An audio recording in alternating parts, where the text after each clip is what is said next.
The United States and the European Union are currently negotiating a free trade agreement, the Transatlantic Trade and Investment Partnership. This is the latest in a series of agreements the European Union has engaged in during the last years. It is nonetheless an agreement that stands out both in terms of its economic significance and also with regard to its scope. In a recent study, EFSE has scrutinized these claims together with a team of US academic economists. The study is titled Assess TTIP, Assessing the Claimed Benefits of the Transatlantic Trade and Investment Partnership, and can be downloaded via the EFSE website. In a nutshell, we see limited economic gains, but also considerable downside risks. The results of our assessment are as follows.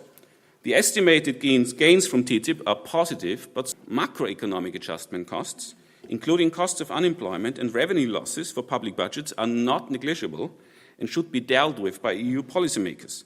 So far, these costs have been, by assumption, not covered, or by purpose not covered in the studies. Exports of developing countries to the European Union will possibly suffer from TTIP, resulting in a reduction of real GDP for less developed countries of up to 3%. This is a potential violation of the EU's commitment to policy coherence for development. As a consequence of these results, which highlight a number of problematic aspects of the agreement, I think it is very timely that the European Commission has initialized a 3-month consultation on a particularly sensitive component of TTIP, namely the investor-to-state dispute settlement mechanism, and has thus opened a space for a broad public debate on the agreement. Tonight's discussion is intended to make a contribution to this ongoing debate. I am therefore pleased to welcome a distinguished panel of both national and international speakers. I am particularly delighted that we have 2 international experts present, which will report on their hands-on experience with investment arbitration and will also bring a development perspective into our discussion. I think it's a very great opportunity that we have this event today and tomorrow, because the issue of the TTIP, in particular the case of investment protection, is now high on the political agenda. So, to be honest, I'm quite grateful for the fact that we have now those TTIP discussions going on, because it gives us the opportunity to discuss something which has been boiling already since years now in public. Since years, actually, the Chamber of Labour has provided a set of studies that have been approached to the issue of investment protection from a very critical point. And I'm very glad that Elisabeth Baer from our department is here with us tonight as well. So, investor dispute settlement is a form of international dispute arbitration that allows foreign investors to sue states directly under international law without passing by national courts. Decisions are taken by a tribunal of 3 arbitrators that are nominated by the parties of the dispute. Investor-state dispute settlement is part of more than 90% of almost 3,000 existing bilateral investment treaties, and also various free trade agreements, as for instance, NAFTA, the free trade agreement between Canada, Mexico, and the US. So actually what has happened in the last 15 years, is that the use of ISDS has increased exponentially. And so has also the debate about the topic. Therefore, especially in the 90s, a lot of countries have signed bilateral investment treaties in order to encourage FDI flows in those countries. But with the years and with the increasing cases, also the concerns about ISDS have been increasing. And those concerns relate, among other things, to questions of public policy space. Another concern relates to difficulties in correcting erroneous decisions, as there is no possibility to appeal against decisions of tribunals. There's no possibility to appeal, like in national courts, when there is a decision you think is wrong, you can go and appeal. This is not possible. The total number of known cases at the end of 2013 is 568. So 568 known cases have been filed until the end of last year. And actually, especially in the last 3 to 4 years, the number of cases has increased a lot. And now there's about 60 cases per year filed, 60 new cases per year filed in ISDS, in arbitration tribunals. And more than half of ISDS cases are directed against developing countries. So this has also led to the fact that several countries are currently reviewing the bids, and they are also reviewing pros and cons of treaty termination. And for instance, countries that have terminated bids are Ecuador, Bolivia, South Africa has terminated some bids, and Indonesia is also thinking of terminating bilateral investment treaties. So who are the most active claimants? The most active claimants are especially companies from the US. The US companies have filed more than 120 cases, but more than half of the claims are brought by EU investors, especially investors from the Netherlands, UK, and Germany. Those are the most active investors filing claims against countries. I think in terms of concerns, I was going to actually come up with a very simplistic answer. Are there problems? Is there a problem with investor-state arbitration? And my short answer would be, depends who's asking, or who's paying, rather, as a commercial lawyer. If you want me to speak from an investor perspective, I would say it's great. It's wonderful to have a space where you can bring any dispute against a government before a neutral forum where you have international law as opposed to domestic law, and you have arbitration, so you have an efficient system of dispute resolution. If you ask me to represent a state, I would say difficult, expensive, one-sided, because obviously you can only be sued, you can't really sue back, very broad, very unpredictable. So I've given you two sides to the story, but I'm going to jump out of this and try and adopt a neutral position. And just looking at it from a practitioner, without taking any sides, I wanted to make two comments about the investor-state dispute settlement system generally. And my two top concerns are unpredictability, and that goes both for investors and states. In fact, it's called the casino of investment treaty arbitration. Reds you win, blacks you lose, depends on the tribunal. You have decisions that go either way, because the jurisprudence, of course, has developed in an ad hoc way. And those decisions cannot be reviewed, as at least in ICSID cases, they are binding on national courts. You can't question them at all, even on grounds of public policy, if you have an ICSID award. So you have a system that's developed on an ad hoc basis that's entirely unpredictable. And if you ask an investor or a state, they both actually have this common factor. They'll tell you, well, one tribunal's held this, the other tribunal's held that. Who knows where I'll stand? And I think it's harder for states, remember, because they're on the receiving end. They don't have any way of actually counterclaiming unless the treaty allows it, and that's very, very rare. The other criticism that I have is expense.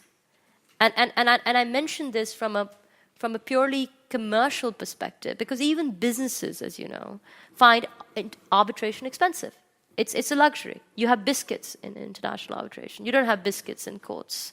You have filing fees that are very, very expensive, particularly in investment arbitration. If you ask me today, forget about the lawyers' fees. If you ask me today, what's the average cost, just the arbitration costs of the arbitrators in an ICSID arbitration, would anyone care to guess how much it costs? The average cost of an ICSID arbitration? Not the lawyers' fees, just the cost of arbitration. Sorry? Very close. That would be the cheapest, actually. I think the cheapest ever was $600,000. So you're looking at an average of $800,000. And costs are split, typically, between the state and the investor. So leaving aside your legal fees, the very cost of actually going to an ad hoc arbitral tribunal to resolve any dispute is basically that amount. Then you have the legal costs. Now, America is actually a very good case study because the Americans have never lost an investment treaty claim. Now, even if, as a government, you invest in that department, the average number of lawyers that you need working more or less full-time in one of these cases is about 6. Okay? So you need an army of lawyers that you create, either in-house or you hire them externally with the expertise. Now, Austria is a very interesting example because it has a fantastic level of academic knowledge in this area of investment arbitration. But even then, it would be I think, very bold of a state to go into investor-state arbitration without getting specialist counsel on board. And it comes in from what Karen just said. It's not a question of academic knowledge, because most of these decisions are unknown. You've got to go to people who've done them before. Now, would anyone care to guess what the average bill, the legal cost bill of an investment treaty arbitration is when you hire a large US law firm? $4 million, $5 million, $8 million. In fact, some states have spent $40 million on one case in legal costs. Now, you can accept that as well, and you can say, well, fine, we have the money, we want to litigate it. That's your decision as a state. But I think the question is, do you need that when you have a court system that I'm assuming is much cheaper than 400,000 euros? Do you really need to permit US investors, take all your disputes with US investors and put them to an investor-state arbitration system that costs a lot of money when you have local courts? My question simply to this group is, weigh the costs and benefits. Do the potential risks, even if it's a small risk, outweigh the benefits you're getting from giving it? For the Nigerian bit, I wouldn't say that we have had litigations per se. Our experience is just like we're trying to do some we're taking preventive cautions now before we find ourselves in real trouble. So far in Nigeria, we've had only 3 cases, 3 publicly known cases in ICSID. The first one was sometime in 1979, and the first 2 were discontinued. We have only 1 now in ICSID. But we found out that the content of our investment, our BITs, our investment promotion and protection agreements, which is what we call them, did not really make provision for our sustainable development policies.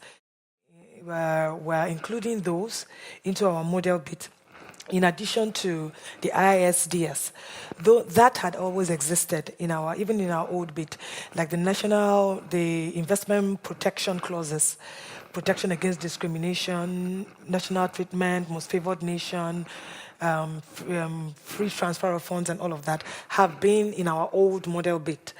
But now we're adding them in line with our developmental policies, which the government is promoting in different sectors, just to make sure that investors give back to the communities from which they make their fortunes. So that is being done. And in addition to that, we're also introducing a joint committee that will help in the implementation of the BIT that we have with other countries to make sure that they are very effective and beneficial to both sides in terms of domestication and in just general administration of the BIT. The joint committee is also to help amicable settlement of disputes before we begin to explore other options like the local courts and also arbitration. Before I go to the ISDS, I just want also to refer to the opening remarks here, and just to say from the foreign ministry point of view, we do see the benefits in TTIP, and we think it is worthwhile to engage with a very open mind to that negotiations. We also see that it's important to look on different positions, issues, and we encourage an open debate. And I think that we are in the frame of a very open debate, also on the European side, also on the US side, and this event also plays part. Now going to dispute settlement and the ISDS issue, Austria overall has 62 bilateral investment treaties in force. All of them include an ISDS provision. We are negotiating, so the foreign ministry is actually negotiating bilateral investment treaties. We negotiate them on a model agreement. The first model agreement was drafted in the late 90s. That was revised then in 2008. This revision of our model agreement included all Austrian stakeholders, ministry, interest groups. So it was a very comprehensive exercise. It was discussed also in Parliament. It was adopted by the Council of Ministers, and it includes also an ISDS clause. which we think is a very modern one compared to other countries and taken into account the 2008 situation. Obviously, we also see that there is always a potential to improvement, and we are listening very open to the discussions now taking place. When it comes to actual disputes or litigation based on an Austrian ISDS provision, the current situation is that there was no claim, no litigation filed against Austria based on those 62 bits that we have. There were several litigations filed by Austrian companies against countries where we have a bilateral investment treaty. We see that Austrian companies are very positive responding to ISDS provisions, including in the bilateral investment treaties. And there is also one important point that I would like to stress. All those bilateral investment treaties give the investor the possibility also to go to the national and local courts. So it's not that they have to go to international litigation. They have a choice. Now, maybe on the international field, we very much, from the foreign ministry point of view, we are very much in favor of this consultation process within TTIP, because we think there is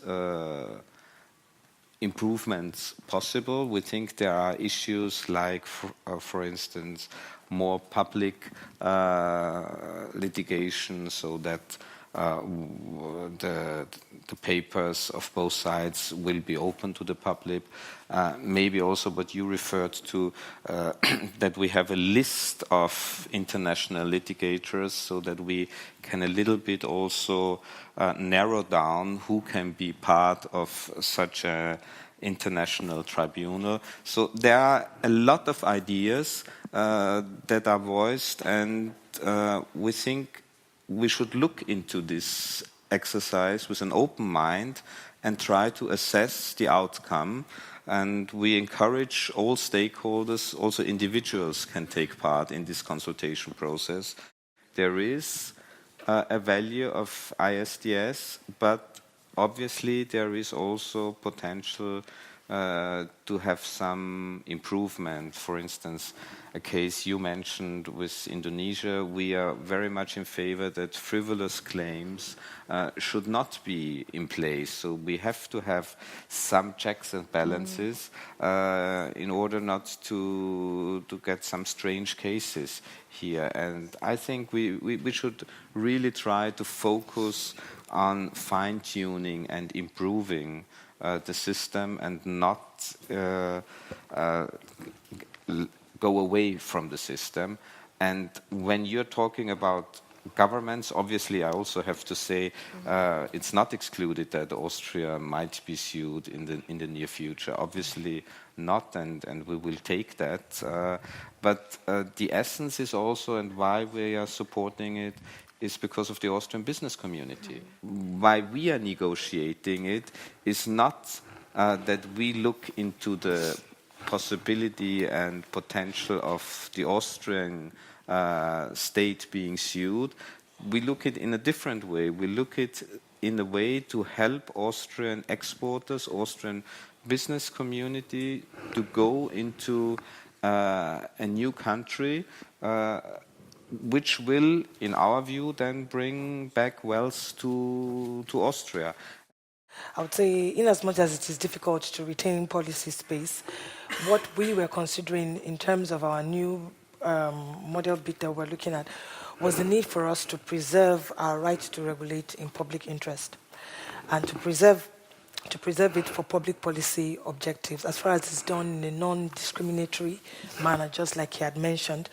That right to regulate should prevail over economic laws or whatever. That's what we're thinking about as it is now.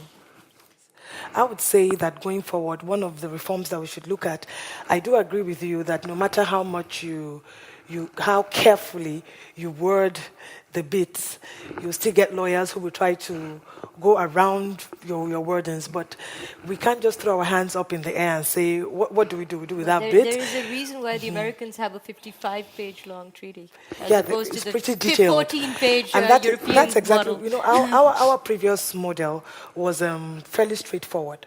But now, after negotiating with America, negotiating with Canada, we needed to go back to the drawing board and get it as detailed as possible to cover our policy concerns, you know. So I would say for that, we should just be very careful. And it's good. These kinds of debates actually help because it broadens your horizon. You see what happens elsewhere and causes you to improve on what you already have or what you're doing. And what our bits carefully to make sure that our environmental labor laws, for us job creation and host community responsibilities are taken care of in the wordings. Of course, when a claim comes, you can't prevent it. You do the best you can, but word it carefully. In terms of the International Investment Court, I see it as a welcome development, a good alternative because at least you can appeal. The awards are not final. It's transparent. It's fairly predictable, the rules, and hopefully to be a lot more cost effective than the arbitral processes we have now. And then somebody mentioned democratic representation in treaties. For us, after treaties are signed, they still need to go to Parliament. So it is at that point that we get input from Parliament, and if they don't want it signed, they don't get it signed. I know now that we're talking about our model bit review, after the review, we still open it up for public debate and stuff like that. So at that level, we're still getting some kind of democratic contribution to the treaties. Thank you very much.